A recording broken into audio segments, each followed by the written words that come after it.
April 11th, 1866. 9 o'clock in the evening. Those were the last moments Sarah Milson would ever know peace.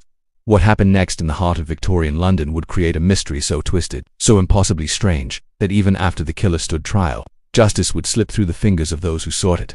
Because sometimes the most terrifying truth is that we never find the truth at all. Rain hammered against the grimy windows of 28 Cannon Street that night, each drop like a fingertip tapping against glass, as if something outside wanted in. The commercial district of London lay nearly deserted, only the occasional cab splashing through the darkness, wheels grinding over wet cobblestones that gleamed like black mirrors under the failing light of gas lamps, inside the four-story building that housed Messrs. Bevington, leather sellers and merchants since 1702. Two women sat by the fire, drinking tea from delicate china cups, completely unaware that death was about to ring the doorbell. Sarah Milson, 59 years old, had been housekeeper here for 7 years. She knew every creak of the floorboards, every shadow that moved across the walls at night, every sound this old building made when the wind picked up.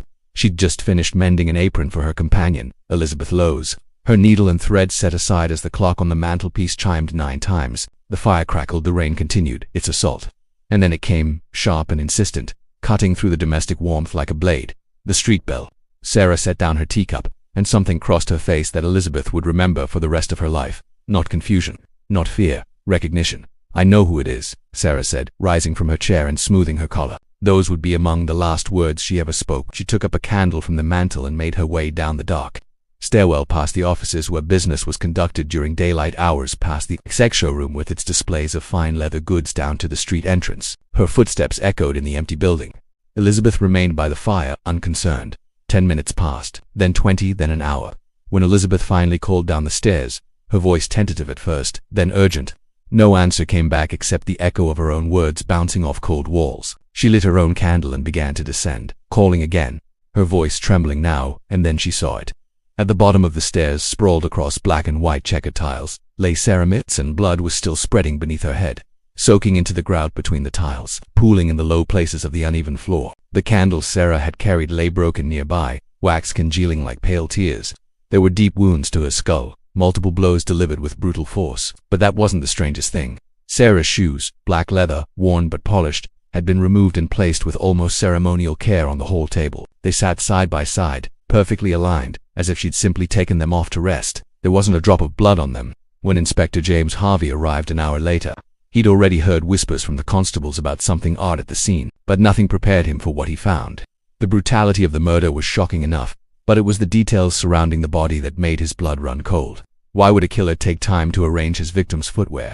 Why was the gas light extinguished, deliberately snuffed out though not turned off at the meter? And why were Sarah's keys scattered on the stairs like dropped coins? Speaking of struggle or terrible surprise, but perhaps the most disturbing detail came from Elizabeth herself. When she'd opened the door to seek help, she found a woman standing on the doorstep in a dark cloak, rain dripping from her hood, as if she'd been waiting there. Elizabeth had begged for help, told her there'd been a murder. The woman's response would haunt everyone who heard it. "Oh dear, no, I can't come in."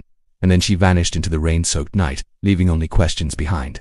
If you're drawn to the darkest corners of history, to the mysteries that time couldn't solve, and the secrets that refuse to stay buried, then subscribe to this channel, because there are stories that need to be told, and voices from the past that deserve to be heard, even when what they tell us chills us to the bone.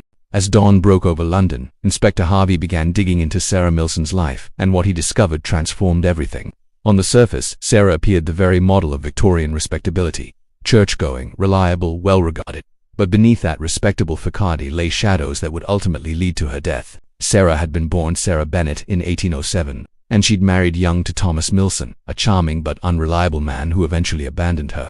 In an era when divorce was nearly impossible and desertion left women in legal limbo, Sarah found herself trapped, so she'd made a fateful decision. She entered into a second marriage, bigamous in the eyes of the law, but providing her with the security Victorian society denied abandoned women. Someone had discovered her secret. Someone had been using it to exploit her, and that someone might have killed her to keep her quiet forever. The investigation led directly to William Smith, a gentleman gone bad. Educated at Eton, born into privilege, Smith had squandered every advantage through gambling and expensive living. By 1866, he was known to police as a confidence man and blackmailer who moved easily through society. His education and bearing opening doors closed to common criminals. He had a gift for discovering secrets and an appetite for exploiting them. Police found financial records in Sarah's room showing systematic payments over months, always to the same person. They found unsigned letters demanding money and threatening exposure. Witnesses recalled seeing a particular man visiting Sarah after dark, always leaving with something hidden under his coat. The pattern was unmistakable: blackmail. When police searched Smith's lodgings, they discovered clothing with what appeared to be bloodstains. They found evidence he'd pawned items matching Sarah's possessions. The case seemed ironclad. The trial at the Old Bailey in June 1866 became a sensation, but Smith's defense team was formidable, and they systematically dismantled the prosecution's case with devastating precision. They produced 11 witnesses, including a magistrate and a banker, who swore Smith had been playing cards at a private club in Slough throughout the evening of the murder. The blood evidence, so carefully preserved, was examined by Dr. Letherby, who testified it wasn't blood at all, but cochineal, a reddish material used in hat-making that Smith had handled in his recent work. Most damaging was the revelation that the prosecution's key witness had been coached by police, viewing Smith in custody before the lineup, contaminating her testimony beyond repair. After mere hours of deliberation, the jury returned their verdict: not guilty. Baron Bramwell, the presiding judge, made a statement that rang through the courtroom. It is due to the prisoner to say he leaves this court without a stain upon his character.